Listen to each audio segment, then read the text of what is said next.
조선의 황금기를 만든 왕 성종, 완성의 군주. 여기 한 왕의 이야기가 있습니다.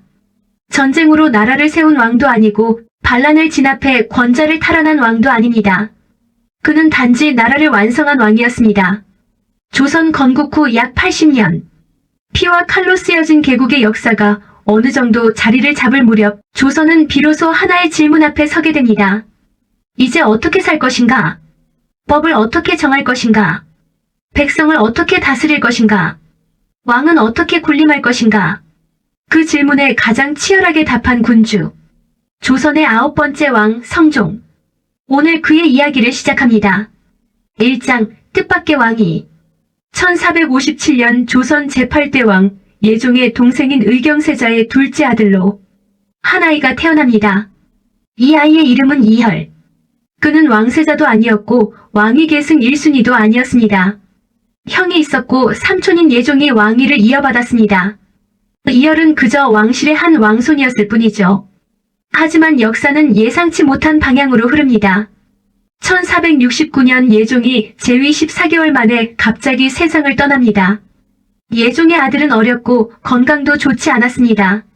이때 막강한 권력을 쥐고 있던 정의왕후, 세조의 비이자 당시 왕실 최고 어른은 놀라운 결정을 내립니다.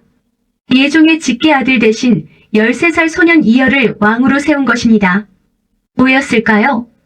정의왕후의 계산은 명확했습니다. 어리고 경험 없는 왕 즉 자신이 수렴청정으로 국정을 장악하기에 더없이 좋은 조건이었던 것입니다. 그렇게 1469년 11월 13살의 이혈은 경복궁 근정전에서 즉위합니다. 훗날 성종으로 불릴 이 소녀는 처음에는 아무 실권도 없는 어린 왕에 불과했습니다. 하지만 그는 이 상황을 한탄하거나 반발하지 않았습니다. 오히려 묵묵히 그리고 치밀하게 스스로를 준비시킵니다. 13살의 왕 수렴청정 시작 1469년에서 1476년까지 수렴청정 7년. 성종은 그 시간을 허투루 쓰지 않았습니다. 하루도 빠짐없이 경연에 참석했습니다. 경연이란 신하들과 함께 유교 경전과 역사서를 읽고 토론하는 자리. 어린 왕이 신하들의 강의를 듣는 자리이지만 성종에게는 달랐습니다. 그는 스스로 질문했고 신하들의 답변에 반론을 제기했으며 경전의 문구와 현실 정치를 연결하는 사고를 키워나갔습니다. 신하들은 서서히 깨닫기 시작합니다. 이 왕은 보통이 아니다. 2장 친정의 시작, 왕의 본색. 1476년 성종의 나이 20. 정의왕후는 마침내 수렴청정을 거두고 친정을 허락합니다. 드디어 성종의 진짜 통치가 시작되는 순간입니다. 그런데 이때 성종이 가장 먼저 한 일이 무엇인지 아십니까? 군사를 일으키거나 반대파를 숙청하거나 자신을 견제했던 세력을 제거하는 일이 아니었습니다. 그는 경연의 횟수를 늘렸습니다. 재위 기간 동안 성종이 경연에 참석한 횟수는 조선 역대 왕 중 가장 많은 수준이었습니다. 하루에 3번 경연을 열기도 했을 정도였죠. 왜 그랬을까요? 성종의 철학은 분명했습니다. 왕이 배움을 멈추면 나라가 멈춘다. 그는 스스로 공부하는 왕이 되고자 했습니다. 그리고 그 공부는 단순히 경전을 암기하는 게 아니라 현실 정치에 적용 가능한 지혜를 쌓는 과정이었습니다. 성종의 3대 통치 철학. 성종의 통치에는 3가지 뚜렷한 철학이 있었습니다. 첫째, 언로를 열어라. 성종은 신하들이 자신을 비판하는 것을 두려워하지 않았습니다. 오히려 적극 장려했습니다. 사관원과 사원부, 홍문관, 이른바 삼사라 불리는 언론기관을 강화해 왕의 잘못된 결정에 제동을 걸 수 있는 제도적 장치를 정비했습니다. 왕에게 직언하는 신하가 두렵지 않으냐는 질문에 성종은 이렇게 답했다고 전합니다. 나를 비판하는 목소리가 사라지는 날, 나라는 이미 기울기 시작한 것이다. 둘째, 법으로 다스려라. 성종은 개인의 덕목이나 카리스마가 아니라 제도와 법으로 나라가 운영되어야 한다고 믿었습니다. 이것이 그의 가장 위대한 업적으로 이어집니다. 잠시 후 자세히 이야기하겠습니다. 셋째, 백성의 삶을 살펴라. 성종은 백성의 실제 생활을 파악하기 위해 지방 관리들의 보고를 세밀히 검토하고 민생과 관련된 상소에 특히 귀를 기울였습니다. 이 3가지 철학이 하나로 모였을 때 조선 역사상 유례없는 문화적 황금기가 펼쳐지게 됩니다. 3장 경국대전 조선의 헌법을 완성하다.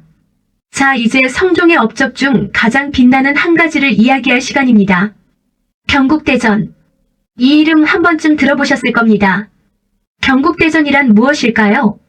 한자를 풀어보면 이렇습니다. 경국 나라를 다스림. 대전 큰 법전. 즉 나라를 다스리는 근본 법전. 조선의 헌법이라고 보면 됩니다. 사실 경국대전은 성종이 처음 만든 것이 아닙니다. 세조 때부터 편찬 작업이 시작되었고 예종 때도 이어졌습니다. 그러나 완성하지 못했습니다.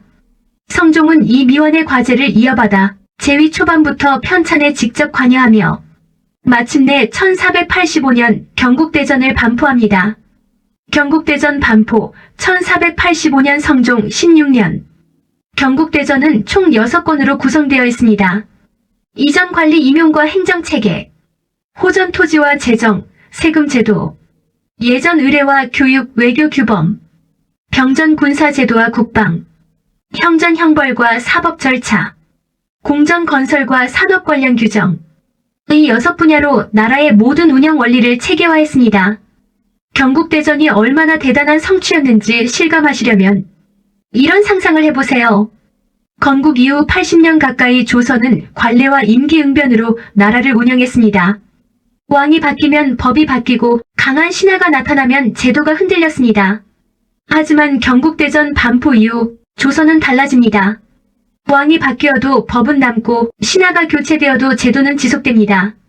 나라가 한 사람의 의지가 아니라 시스템으로 운영되기 시작한 것입니다.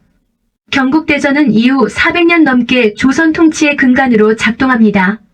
한 나라의 법전이 400년을 버텼다는 것, 이것이 얼마나 대단한 일인지 생각해보시면 경국대전의 무게가 느껴지실 겁니다. 성종은 단순히 법을 만든 게 아니었습니다. 그는 법이 살아 움직이는 나라를 만들고자 했습니다. 경국대전 반포 후 그는 신하들에게 이렇게 말했다고 합니다. 이 법전은 내가 만든 것이 아니다. 조선이라는 나라가 스스로에게 부여한 약속이다. 짐도 이 법을 어겨서는 안 되며 어떤 신하도 이 법 위에 설 수 없다. 왕 스스로 법의 지배를 선언한 것입니다. 4장 문화의 꽃을 피우다. 경국대전만으로도 성종은 역사의 길이 남을 왕이 되기에 충분했습니다. 하지만 그의 치세는 거기서 그치지 않았습니다.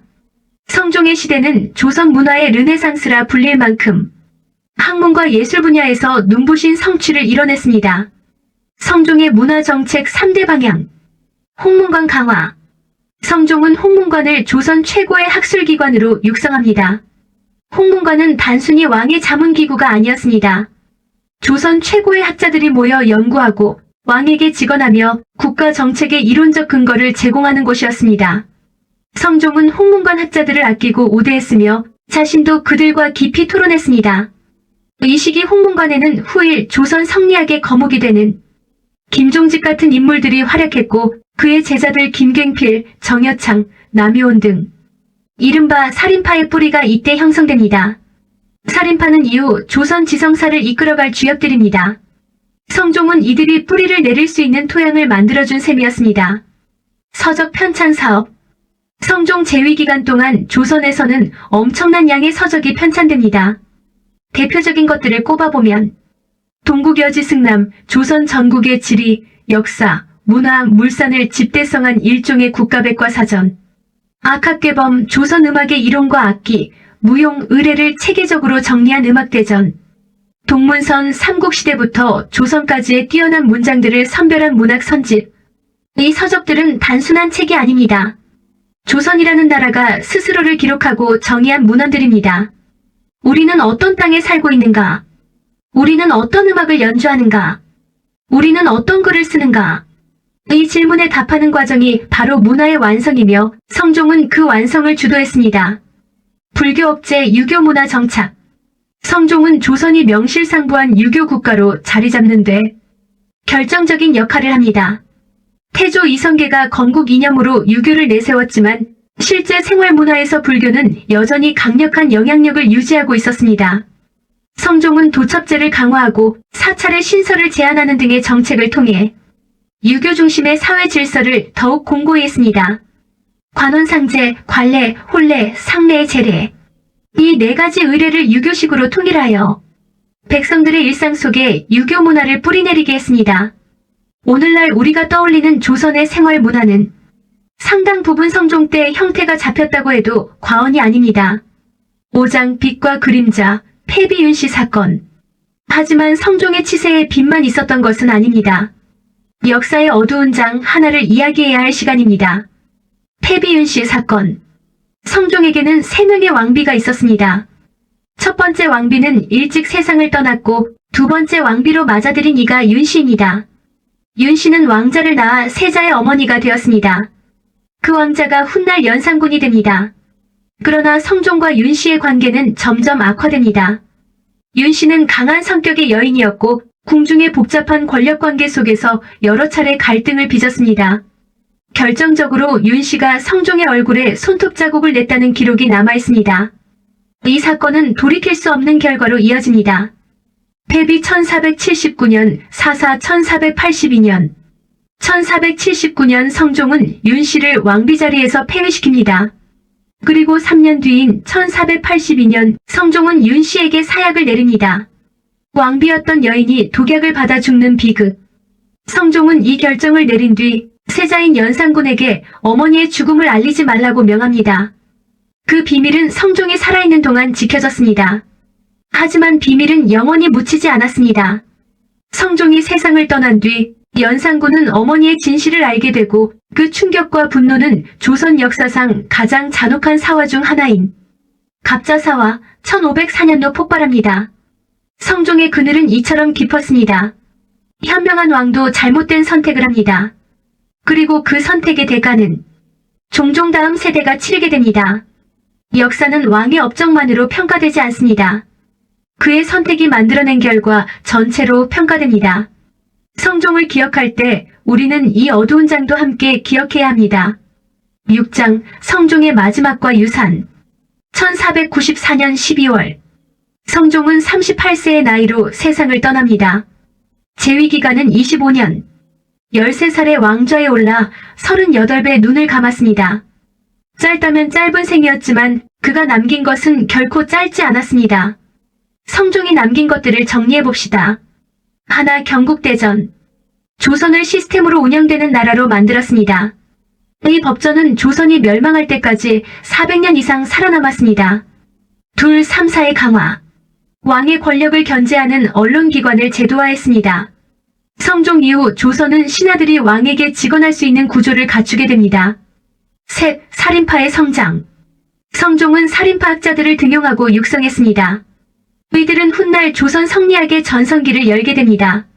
넷, 문화의 체계화. 동국여지 승남, 악학괴범, 동문선 등을 통해 조선이 스스로를 기록하고 정의하는 문화적 토대를 마련했습니다. 다섯, 유교 사회의 완성. 관훈상제의 유교식 정착, 불교 억제를 통해 조선이 명실상부한 유교 문화국가로 자리잡는 기틀을 완성했습니다. 후대 역사가들은 성종의 시대를 이렇게 부릅니다. 조선의 황금기. 태조가 씨를 뿌리고 태종이 가지를 쳤고 세종이 열매를 맺었다면 성종은 그 나무 전체를 완성된 형태로 다듬어낸 왕이었습니다. 역사 속 위대한 왕들은 저마다 다른 방식으로 위대했습니다. 어떤 왕은 전쟁에서 승리했고 어떤 왕은 반란을 진압했으며 어떤 왕은 천재적 발명으로 역사를 바꿨습니다. 성종은 달랐습니다. 그는 칼을 들지 않았고 전쟁을 일으키지 않았으며 누군가를 강압으로 꺾지도 않았습니다. 그는 그저 배우고 토론하고 기록하고 제도를 만들었습니다. 그리고 그것으로 조선이라는 나라를 완성했습니다. 어쩌면 그게 가장 어려운 일인지도 모릅니다. 칼보다 법이 더 오래 남고 승리보다 제도가 더 오래 지속되며 카리스마보다 시스템이 더 많은 사람을 살립니다. 성종은 그것을 알았습니다. 그리고 그것을 실천했습니다. 13살에 뜻밖의 왕이 된 소년이 25해 동안 조선을 다듬어 가장 완성된 형태로 후세에 물려준 것입니다. 오늘 성종 이야기 여기서 마칩니다. 이 영상이 도움이 되셨다면 좋아요와 구독 부탁드립니다. 다음에는 성종의 아들, 조선 역사상 가장 비극적인 군주 연산군 이야기로 찾아오겠습니다. 감사합니다.